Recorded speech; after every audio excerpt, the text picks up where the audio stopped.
Hi friends, ரொம்ப நாளாக நானும் அனில் பையனும் எங்கள் பக்கத்து வீட்டு மாங்காய்க்காக பக்க வச்சிட்டு இருந்தோம். இன்னைக்கு நான் அனில் பையனை முந்திட்டேன். பக்கத்து வீட்டு அம்மா வெளியே போனாங்க, நம்ம மாங்காயை தூக்கிட்டோம்.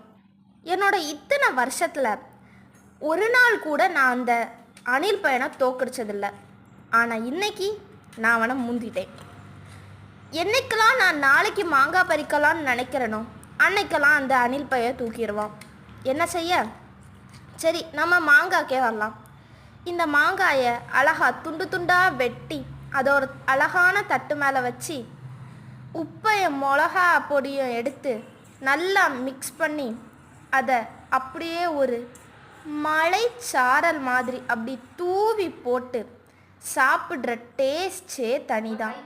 உங்களுக்கு இந்த மாதிரி சாப்பிட பிடிக்கும்னா கமெண்ட் பண்ணுங்கள். நீங்கள் எங்கேயாவது மாங்காவை திருடி சாப்பிட்ருக்கீங்கன்னா அதையும் கமெண்ட்